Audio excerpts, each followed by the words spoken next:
conhece de perto sabe que sou bem chorão, então é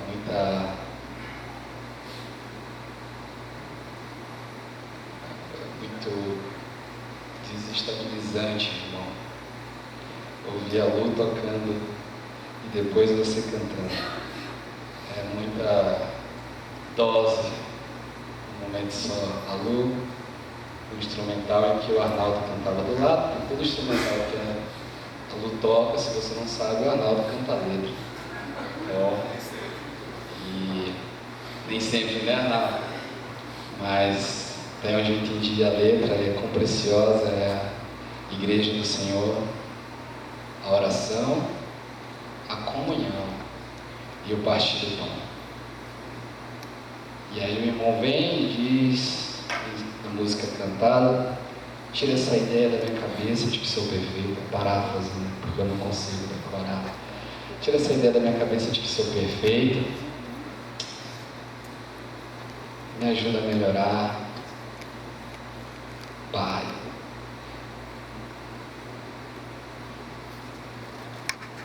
Hoje nós vamos conversar um pouco, refletir um pouco sobre a ideia de justiça e misericórdia. Semana passada, há 2 sábados atrás, nós tivemos um estudo sobre justiça e misericórdia aqui na igreja. E hoje a gente vai continuar. Numa perspectiva um pouco diferente, porque estamos num culto coletivo, onde acreditamos que Deus fala. Se você é cristão, se você confessa a fé cristã, você ainda acredita que Deus fala. Então, antes de tudo, iremos orar para que Deus fale, para que fique em nossos corações apenas o que for de Deus e o que não for de Deus, que seja jogado no mar do esquecimento. Esse mar do esquecimento, irmãos, é o mar do esquecimento mesmo, porque às vezes a gente tem a mania de dizer que Deus lançou no mar do esquecimento, mas a gente bota a mãozinha lá, puxa e traz de volta. Então oremos. Senhor Deus e Pai, antes de tudo e qualquer coisa, Pai, queremos te pedir que se manifeste entre nós nessa noite, nessa manhã, que a Tua palavra toque em nossos corações, destruindo quem somos e construindo quem Tu queres que sejamos. Pai, sabemos que é por Ti, por meio de Ti, somente para Ti, que vivemos e que temos a compreensão do que é o real Evangelho, do que é a verdade, do que o Senhor quer para nós, para o mundo, do que o Senhor pretende e do que o Senhor fará quando restaurar todo o mundo, toda a humanidade, todo o cosmos. Cuida de nós nessa manhã. Fala, Senhor, o que queres dizer, porque é para isso que estamos aqui. Por isso viemos até aqui, para ouvir a Tua voz, para cultuar o Teu santo nome e nada mais. Em nome de Jesus. Amém. Julgar é um conceito plurívoco, né? Porque engloba desde uma simples opinião até a avaliação de algo como justo. Dessa maneira, a justiça não se reduz a uma ética interpessoal, mas é um fenômeno que aparece na mediação com os outros. Falar de justiça, principalmente nos tempos atuais, é bem complicado. Falar de justiça dentro da igreja cristã hoje é complicado, porque grande parte daqueles que se dizem cristãos não usam como referência ou base o que realmente o cristianismo propõe.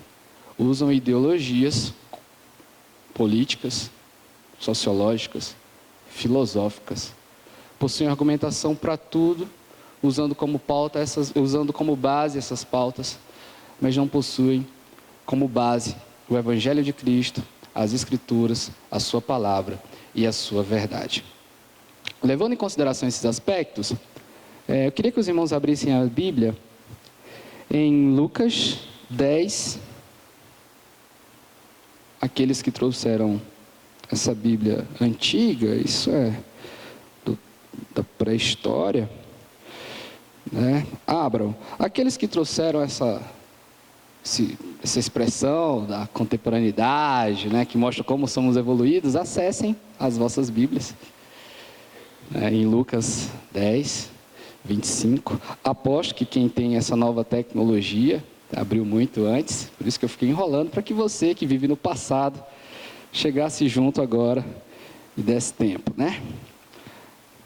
Brincadeira, irmãos. Lucas 10, 25. Então, se levantou certo doutor da lei, que para colocá-lo à prova, colocaram quem?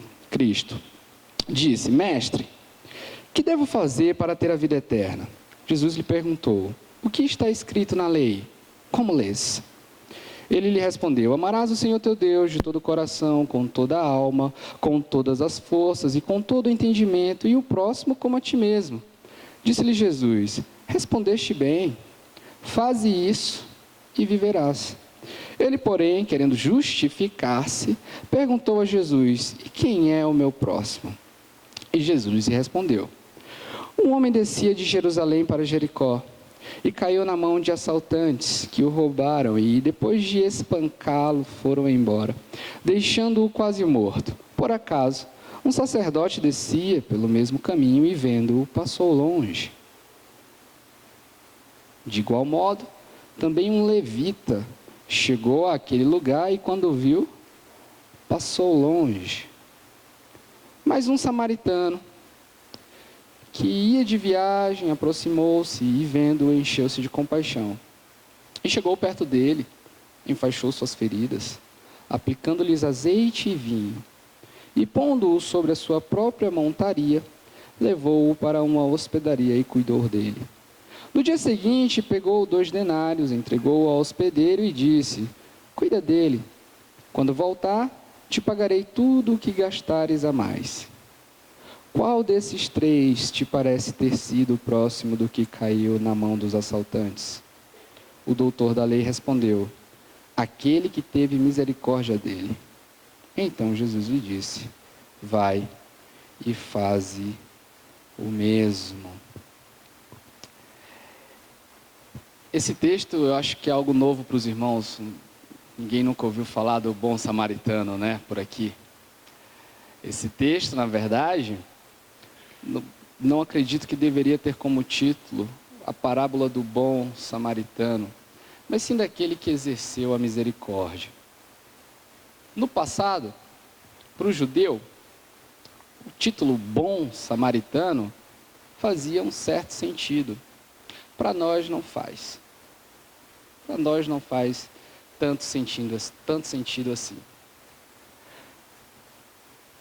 A gente vê claramente um mestre, um sabedor, um conhecedor da lei, querendo colocar Jesus Cristo em uma cilada. E esse mestre é interessante porque ele faz uma pergunta, ele é um doutor da lei, na verdade, para colocar Jesus à prova. E a pergunta dele é: mestre, que devo fazer para ter a vida eterna? Essa pergunta é a típica pergunta de rico, né? Porque rico é que tem a vida toda resolvida aqui e está preocupado com como vai ser na eternidade. Pobre não faz esse tipo de pergunta. Pobre chega para Jesus e diz: Senhor, eu quero comer, Senhor, me cura, Senhor, eu preciso disso, Senhor, minha filha está doente, Senhor, meu irmão morreu, Senhor. Rico não, rico quando senta com Jesus é: Senhor, então, como eu faço para alcançar a vida eterna? Jesus, é interessante porque Jesus responde, né? O que está escrito na lei? E como lês? Porque são coisas bem distintas. Uma coisa é o que está escrito na lei, e outra coisa é como você lê a lei. E ele responde, né? Amarás o Senhor teu Deus de todo o coração, com toda a tua alma, com todas as tuas forças e com todo o entendimento, e ao próximo como a ti mesmo. Se você é um frequentador da escola bíblica dominical, tem vindo, tem estudado a lei, inclusive estamos no Êxodo agora, mas se você tem estudado a lei, tem refletido com ela, conosco, tem feito a sua parte como irmão contribuinte do saber, cristão, porque nós acreditamos na coletividade, na comunhão dos santos, cantamos isso, cantamos a respeito do ajuntamento, você percebeu algo estranho aí. Não existe esse de todo entendimento da lei, mas existe isso quando ele fala, né? Não vamos entrar nessa questão, mas aproveito o ensejo para convidar os irmãos a estarem aqui conosco na EBD, estudando a palavra do Senhor. Disse-lhe Jesus: respondeste bem, faze e viverás. O cara está perguntando como é que ele vai viver na eternidade. Viver aqui, ele já tem uma noção, né? E é por isso que ele se toca, e ele se justifica, perguntou ao Senhor: mas Senhor, quem é o meu próximo? Ele não pergunta como eu faço para amar a Deus de todo o coração, como eu faço para amar a Deus com todas as minhas forças, com todo o entendimento. Ele pergunta: Senhor, quem é o meu próximo? Diante disso, Jesus diz: um homem descia de Jerusalém. Então, o primeiro passo que a gente tem que colocar agora é entender que esse homem é um judeu. Jesus está falando de um judeu. Esse homem descia de Jerusalém para Jericó e caiu na mão de assaltantes que o roubaram, e depois de espancá-lo, foram embora, deixando-o quase morto. Esse judeu é um judeu que estava na estrada. E na estrada existe perigo. E pior do que existir perigo, é sofrer daquilo que você mais tinha medo de que acontecesse nesse trajeto. Queria que os irmãos abrissem as Bíblias em Salmos 121. Salmo 121 é um dos cânticos de degraus. É um salmo de romaria, salmo de romagem.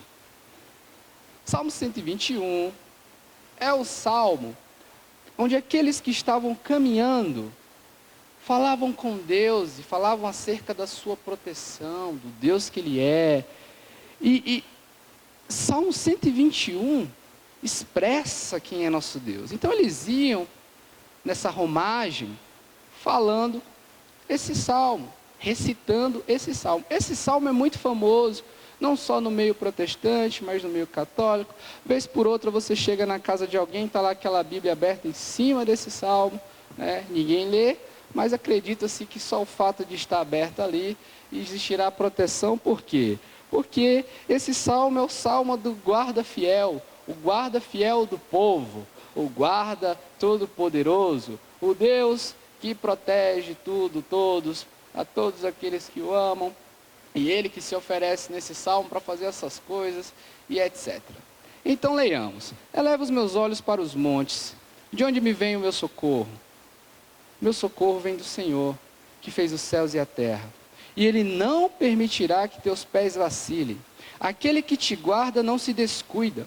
É certo que o guarda de Israel não se descuidará nem dormirá. O Senhor é quem te guarda, o Senhor é a tua sombra ao teu lado direito. O sol não te prejudicará de dia, nem a lua de noite. O Senhor te protegerá de todo o mal. Ele protegerá a tua vida. O Senhor protegerá a tua saída e a tua entrada, desde agora e para sempre. Aí sua irmã morre, aí o seu pai morre, aí você está atravessando a rua e você é atropelado por um carro. Aí você descobre que está com a doença e seu fígado não está valendo 10%. Aí você descobre que o seu filho está usando drogas. Aí você descobre que sua esposa ou seu esposo te traiu.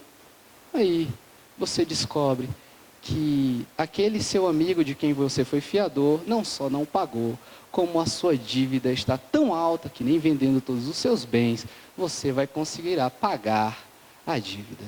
Aí. Um belo dia de férias, você vai visitar alguém, um amigo que tem uma fazenda, e aí estoura uma boiada, e esses bois passam por cima de você e quebram suas pernas. Detalhe, você é um atleta, acabou para você. O que aconteceu? você começa a se perguntar. Se perguntar o quê? No meu caso, esse Deus dormiu? Nesse caso, o guarda descansou? Ele se descuidou? No meu caso, nem a sombra dele me protegeu? No meu caso, o que aconteceu? Foi porque aconteceu de dia? Mas ele falou que era de dia. E ele falou que nem a lua de noite ia me prejudicar. Mas aí eu estou agora com câncer de pele porque o sol me agrediu. Meu Deus, ou melhor, será que ele ainda é meu Deus? Por quê? Porque as coisas não aconteceram como o Salmo falava. Aí, você é alguém que estuda a Bíblia. Aí, você começa a fazer especulações teológicas. E talvez a primeira seja aquela famosa teodiceia, onde você justifica Deus. Você começa a dizer, não, mas esse salmo é um salmo profético. Esse salmo não se refere a mim. Esse salmo está falando de Jesus Cristo. Até porque, ora, o diabo o tentou e Jesus não vacilou. Deus protegeu Jesus em todas as instâncias. Só que aí, você lembra que Jesus foi morto pela maldade dos homens em uma cruz.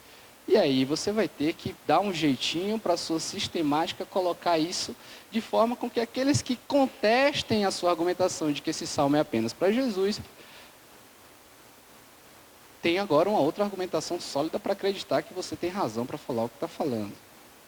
Ou você pode ter outra perspectiva teológica, que é qual? Não, você também não pode entender isso literalmente.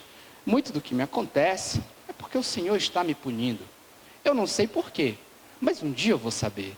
É a teodiceia pedagógica. É aquilo que prego, daquele Deus que está batendo, está batendo. Você não sabe porque está apanhando e você olha, Senhor Jesus, o que está acontecendo, Pai? E ele diz, olha, agora você não vai saber não, mas pode deixar que eu sei. Eu estou batendo aqui. Parece muito estranho essa relação, porque quando você lê a Bíblia, você vê que Deus sempre diz por que ele faz. Você pode até dizer, mas Jó não foi Deus que fez o seu sofrimento. Existe um Deus que lida com a gente de uma forma muito clara. É o que ele faz em toda a história de Israel. Se você está vindo para EBD, você tem visto que Deus o tempo todo fala, se você me obedecer, isso vai acontecer. Se você me desobedecer, isso vai acontecer. Isso e isso são coisas diferentes, né? E isso se refere ao que vai acontecer de bom se obedecer e o que vai acontecer de ruim se você desobedecer. Então, o que nos resta? O que nos resta é entender o que o salmista está dizendo. E o que o salmista está dizendo é, eleva os meus olhos para os montes. De onde me vem o socorro? E uma vez acometido de todas essas coisas, ele não pergunta por quê, mas sim para quê. Mas ele já começa dando a resposta. O meu socorro vem de além dos montes. O meu socorro vem de onde eu não consigo ver. O meu socorro vem de onde a minha capacidade intelectual não consegue explicar nem definir. O meu socorro vem do Senhor. E quem é o Senhor? O Senhor é o cara que fez todas as coisas.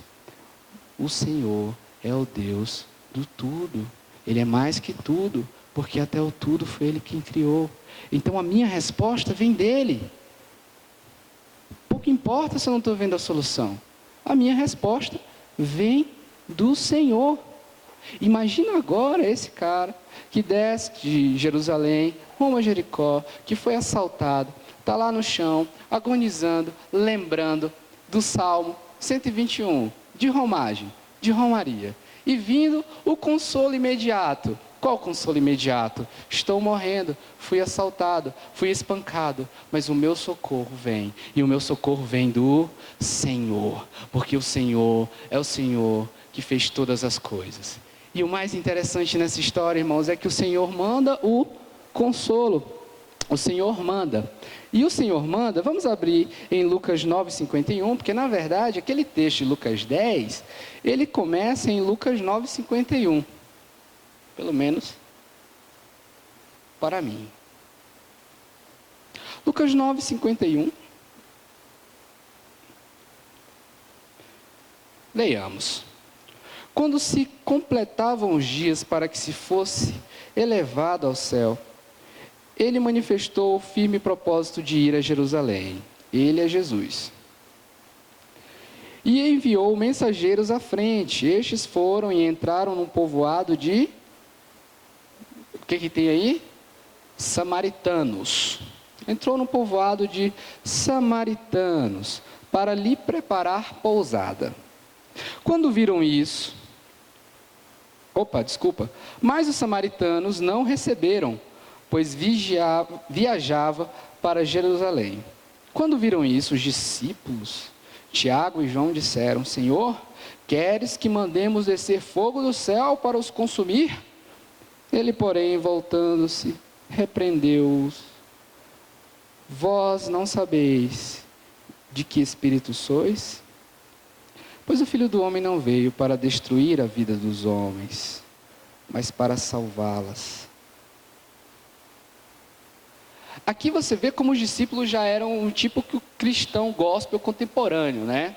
Queima ele, Jesus. Mata ele, Jesus. Manda fogo do céu, Senhor. Ai, está repreendido, amarra ele, Senhor. Manda teu fogo consumidor, Senhor. Olha só, eles te rejeitaram. Por quê? O Senhor não fez nada. O Senhor só queria ir para Jerusalém.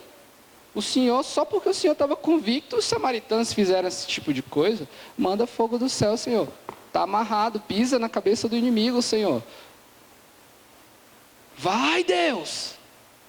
Queima. Mata. Tu é Deus. Vai deixar esse povo te rejeitar e fazer isso contigo? É esse o tipo de Deus que a gente está seguindo? Senhor, tu tem poder. O Senhor só queria descansar. Olha o que os samaritanos fizeram.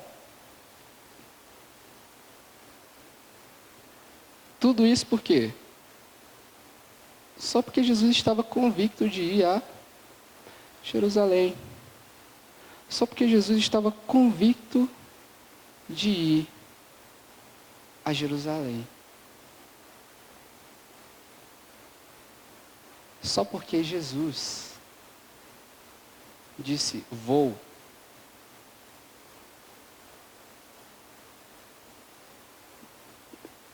Percebemos alguma similaridade com os dias atuais?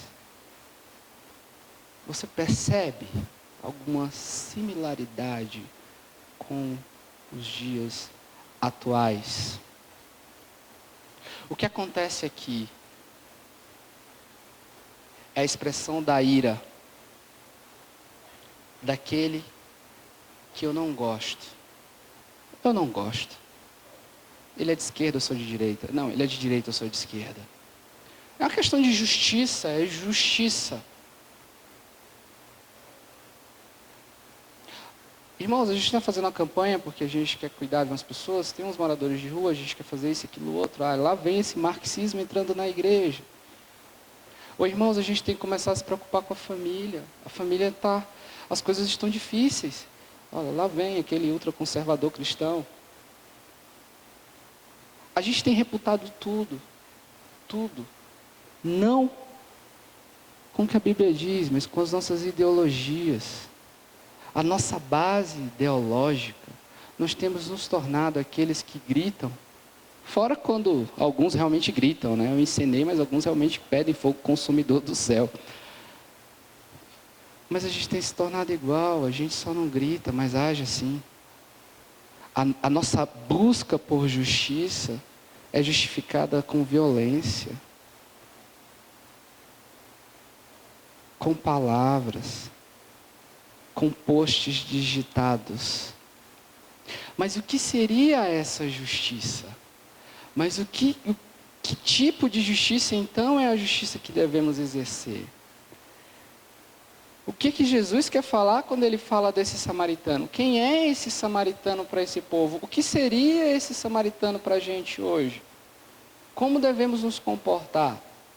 Quem é o meu próximo? A pergunta dele é uma pergunta interessante. Quem é o meu próximo? Hoje em dia, o próximo é aquele que eu não gostei, então o próximo. Né? Não gosto desse, Senhor. Próximo. Né? Para quem teve muitos namorados ou namoradas, né? O Senhor não é essa, então acho que a tua é a próxima. O próximo. Isso é o mais próximo que a gente chega do próximo, muitas vezes. É interessante ver que Deus manda o consolo para o judeu. O socorro dele vem de além dos montes. O socorro dele vem da escória da humanidade para o judeu. Deus manda o consolo. Deus vai como consolo na figura de um samaritano. Você sabe quem é o samaritano da era moderna? Aquele que você odeia. O seu socorro que vem do Senhor pode vir daquele homoafetivo que você não tem coragem de olhar na cara. Pode vir de um famoso nazista contemporâneo. O seu consolo que vem, se o socorro que vem do Senhor, vem do outro. Vem através de uma mão humana. Porque nós acreditamos que a humanidade, os homens, possuem a imago Dei. A imagem de Deus fomos criados. Fomos corrompidos e somos corrompidos. Somos corruptos e corruptores. Mas a salvação para o judeu veio das mãos daquele que ele mais odiava. Um ato de misericórdia, não pautado por relações interpessoais. Um ato de misericórdia que vem de além, de longe, de onde a compreensão humana nunca poderia explicar. Porque eu sou aquele que é oprimido por esse cara. Eu sou o cara que é cuspido na cara quando passa na rua. E é esse cara que me cospe.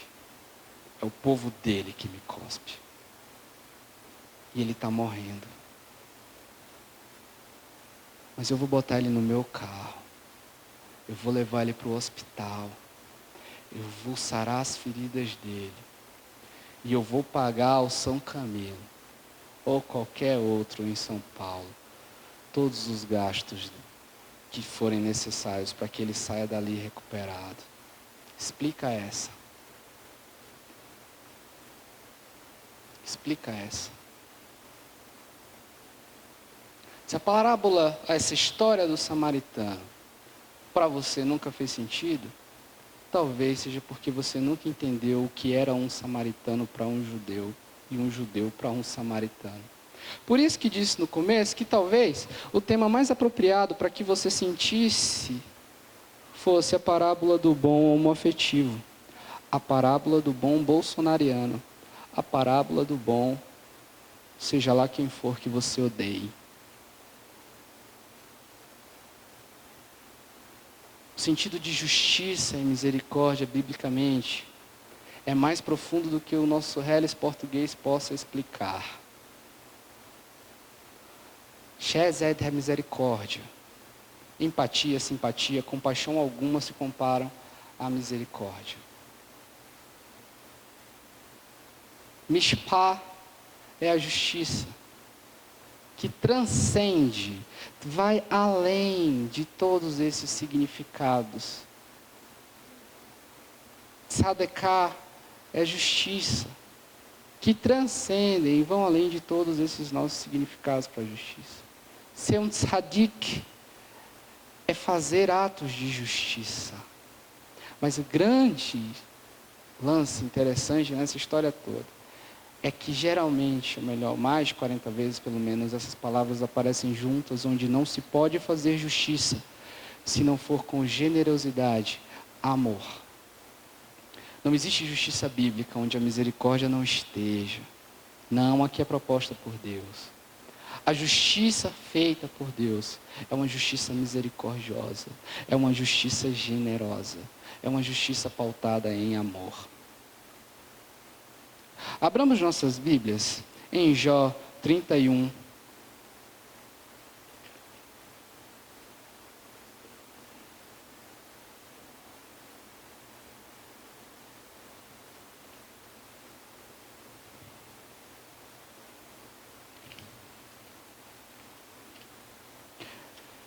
Se você quiser ler em casa antes, leia o capítulo 28, porque o Jó faz um lamento nostálgico no 28, que é interessante, onde ele fala que todo que me ouvia considerava-me feliz, e todo que me via dava testemunho de mim, porque eu livrava o pobre que clamava e o órfão que não tinha quem o socorresse. A bênção do que estava para morrer vinha sobre mim. Eu fazia alegrar-se o coração da viúva, eu me vestia de retidão, que me servia de vestimenta. A minha justiça era como um manto e diadema. Eu era os olhos dos cegos, os pés dos aleijados, era pai dos necessitados, examinava com dedicação a causa dos desconhecidos, quebrava os caninos do perverso e arrancava-lhe a presa dos dentes. A minha honra renova-se em mim e o meu arco se fortalece na minha mão. Ouviam-me e me esperavam, em silêncio atendiam o meu conselho. Depois que eu falava, nada respondiam e minhas palavras destilava sobre eles. Eu lhes sorria eu lhes sorria quando lhes faltava confiança e eles não desprezavam a luz do meu sorriso. Esse é o 28, você lê na íntegra em casa, mas eu queria partir da luz do sorriso, tá? Eles não desprezavam a luz do meu sorriso. O meu sorriso para eles era luz. Ele está falando de justiça. Ele é citado para nós como um exemplo de um homem justo. Leiamos o 31, do 13 em diante, né? Se desprezei o direito do meu servo ou da minha serva quando eles defenderam sua causa para comigo, então que faria eu quando Deus se levantasse? Que ele responderia quando me viesse indagar? Aquele que me formou no ventre, não fez também o meu servo? Não foi o mesmo que nos formou no útero? Se eu tenho negado aos pobres o que desejavam, ou feito desfalecer os olhos da viúva, ou se tenho comido sozinho o meu alimento, e dele o órfão não participou, apesar de que desde a minha mocidade o órfão cresceu comigo, como se fosse seu pai, e tenho guiado a viúva desde o ventre da minha mãe, e se vi alguém morrer por falta de roupa, ou necessitado não ter com que se cobrir, se no íntimo ele não me abençoou, se não se aqueceu com as lãs dos meus cordeiros, se levantei a mão contra o órfão, porque no tribunal eu tinha apoio, então que o meu braço caia do ombro, se rompa da articulação, pois a calamidade vinda de Deus seria terrível para mim, e eu não poderia suportar a sua majestade. 28. Isso também seria um mal a ser punido pelos juízes, pois assim eu teria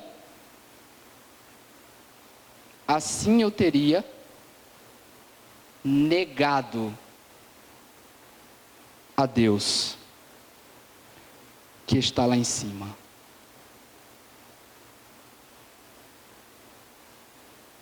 Se eu deixei de fazer qualquer uma dessas coisas,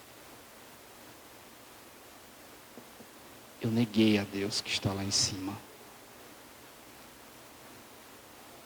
Mas por que Jó tem tanto medo? Por que para ele essa maldição esse peso, essa ira do Senhor é real? Por causa do que está escrito em Jeremias 22, 3. Alguém pode abrir?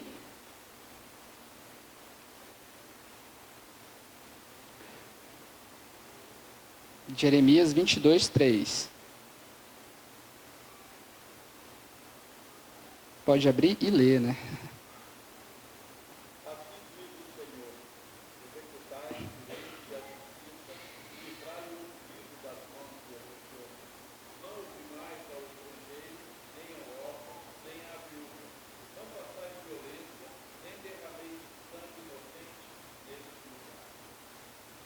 Livrai o quê? O oprimido das mãos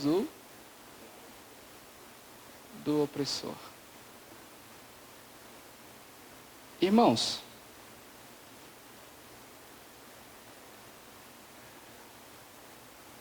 o nosso Deus é um Deus de justiça.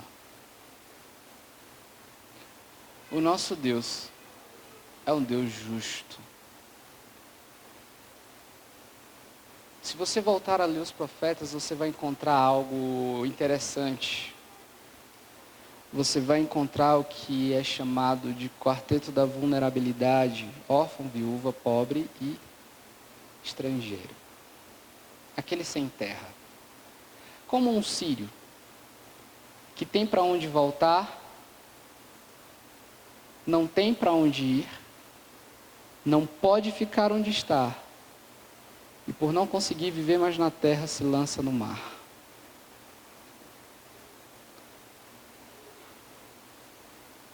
Por não resistir à opressão, por não resistir ao terror, por não aguentar viver mais na terra, se lança no mar. Perde o filho, os filhos. Sorte quando chega um.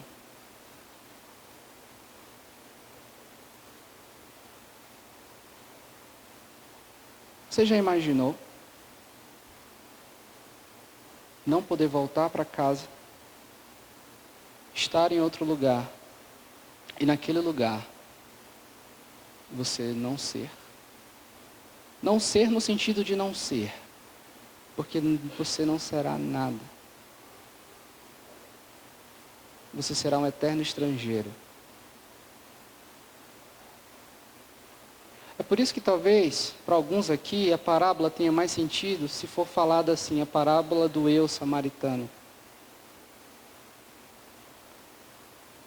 A parábola do eu negro, do eu nordestino. A parábola, e várias outras instâncias, do eu qualquer outra coisa. Vítima da opressão. A parábola do eu dislexo, onde na comunidade de fé me chamam de retardado. A parábola do eu idoso, onde na comunidade de fé não me respeitam. A parábola da viúva. Estou sozinho, não tenho ninguém, não tenho voz, não tem quem fale por mim. E na minha comunidade de fé não tem quem me abrace também. Porque sou uma velha viúva.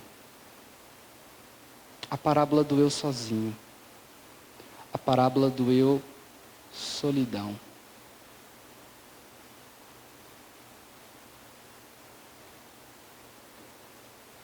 Essa parábola é um confronto direto para nós.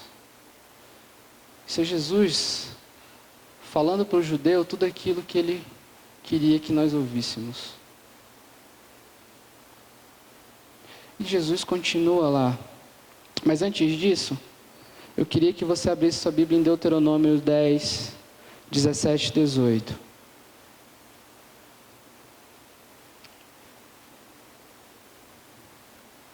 Para não demorar, eu vou ler.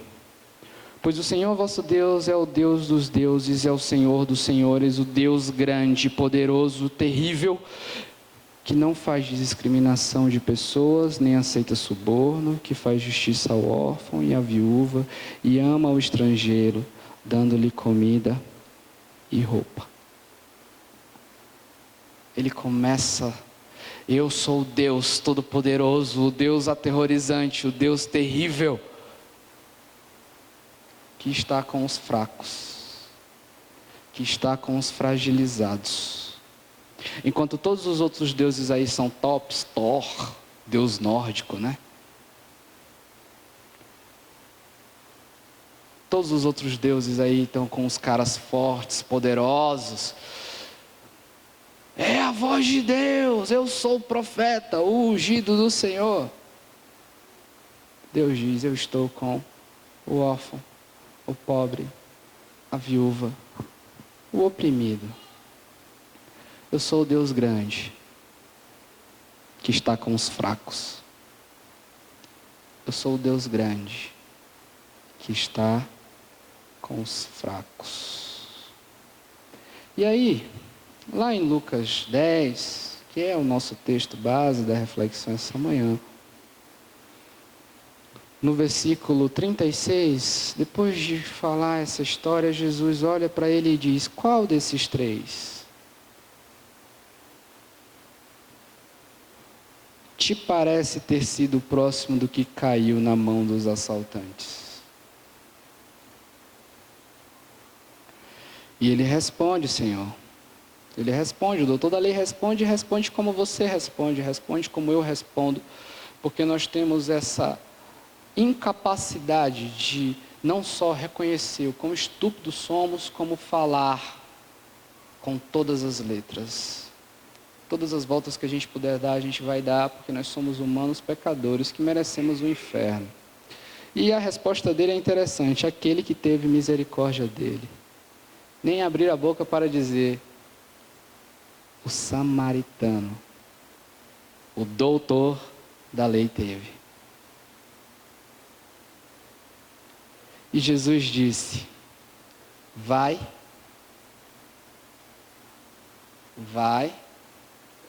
está escrito, vai e faz o mesmo. Jesus não disse: vai e seja igual ao samaritano. Vai e seja igual àquele marxista estúpido. Vai e seja igual àquele que ama o Mises. Vai e seja igual a qualquer outra coisa. Vai e seja igual àquele homoafetivo que você odeia. Vai e seja igual àquele outro irmão que você odeia. Vai e seja igual àquele nordestino que você tem preconceito. Vai e seja igual àquele negro que você acha inferior. Vai. Ele não disse isso. O que ele disse foi: se aquele pratica misericórdia, e é o que você não está fazendo, faz o mesmo. Faz o mesmo. Você pode falar de justiça em qualquer perspectiva ideológica, de misericórdia em qualquer contexto social, filosófico, sociológico, psicológico. Mas, biblicamente, você não pode falar de justiça sem misericórdia.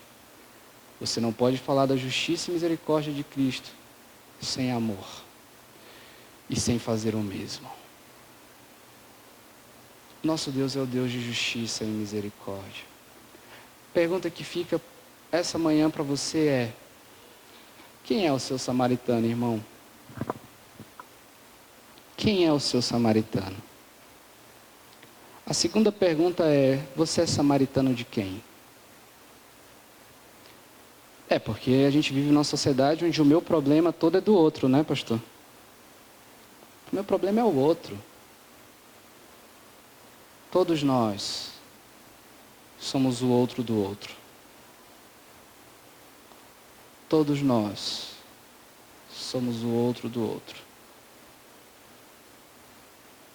Vá e faz o mesmo. Porque a igreja do Senhor é a igreja da comunhão, da oração, do partir do pão. Porque eu não sou perfeito. Me ajuda a melhorar.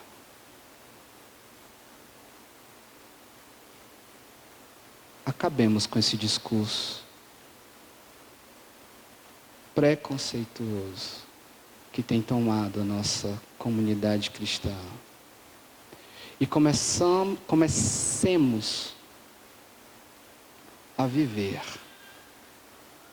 de forma prática uma vida que fala mais do que qualquer discurso. Uma vida de sadiques que fazem atos de justiça, que acreditam na Chesed, porque a misericórdia do Senhor é a causa de não sermos consumidos. Então, eu serei misericordioso. E não peça como os discípulos pediram. Não cometa o mesmo erro e falar: queima ele, Jesus, se você não estiver disposto a ouvir o que Jesus tem a dizer. E o que Jesus tem a dizer por acaso você não sabe de que espírito eu sou? Pois o Filho do Homem não veio para destruir a vida dos homens. O Filho do Homem veio para salvá-los. Então, se você tem essa mania besta de falar, queima ele, Jesus, manda fogo consumidor do céu, porque é mais fácil para você. Pense que talvez, se ele fosse mandar fogo do céu, não seria no outro, mas no outro do outro. Oremos. Senhor Deus e Pai, muito obrigado por tão grande amor. Muito obrigado por expressar esse amor na cruz por nós, morrendo por nossos pecados. Não só por esses pecados, mas pelos pecadores. Morrendo por mim. Insignificante como sou, fraco e falho como sou. Senhor, eu te peço que venha, assim como tu disse, venha para nos salvar de nós mesmos, do eu Golias, do Golias que sou, do preconceituoso que eu sou, do malvado que eu sou, do opressor que eu sou. Me ajuda, Senhor, a fazer atos de justiça e misericórdia, para que a tua igreja seja a expressão de cuidado no mundo, para que a sua igreja seja bênção para o mundo, Senhor, porque foi para isso que tu nos colocou aqui. Senhor, faz de mim uma bênção na vida do outro. Senhor, faz do outro uma bênção na minha vida. Senhor, tu sabes quantas vezes eu estou no chão, sendo espancado, assaltado, e esperando que o meu consolo venha de ti, de além dos montes. Senhor, manda o teu consolo, manda o meu socorro, Pai. E que eu saiba reconhecer que o meu consolo e o meu socorro que vem de ti está no outro, Pai. E que eu aceite, me permita ser cuidado, ser amado. E que em contrapartida eu cuide, ame, respeite. Porque, Senhor, se o Senhor realmente disse isso, nós entendemos que o Senhor não veio para destruir os homens, mas para salvá-los. Salva-os, enquanto faz de mim bênção, enquanto faz dessa comunidade bênção, enquanto faz desta igreja Batista em Vila Pompeia bênção para esse bairro, para essa São Paulo, para essa sociedade, para o mundo inteiro. Nos ensina o que é justiça, nos dá corações misericordiosos. Ó Pai, nos ajuda, Senhor. Nos ajuda a entender que a única coisa que tu pedes de nós é o que está em Miqueias. Que andemos em humildade, que pratiquemos a justiça e que amemos a misericórdia. Que andemos em humildade, que pratiquemos a justiça e amemos a misericórdia. Em nome de Jesus é o que te pedimos. Amém.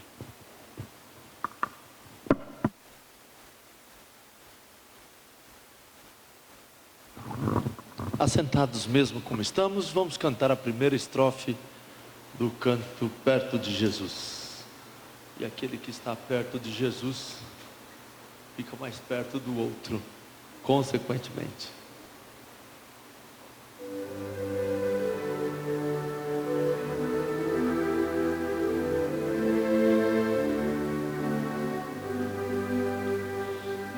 Salvador.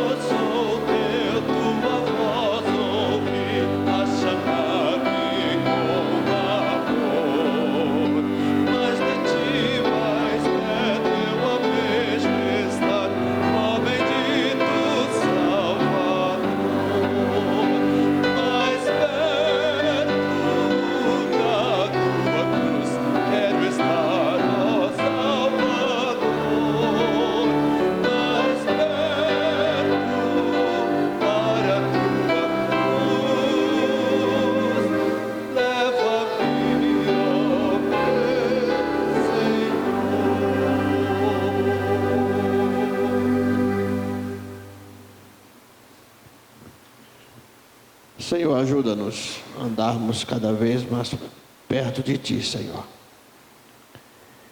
E que este andar na Tua presença possa ser refletido em nossas vidas. E que a graça de nosso Senhor e Salvador Jesus Cristo, o amor de Deus e as consolações do Espírito Santo seja com todos vós, agora e para todos sempre.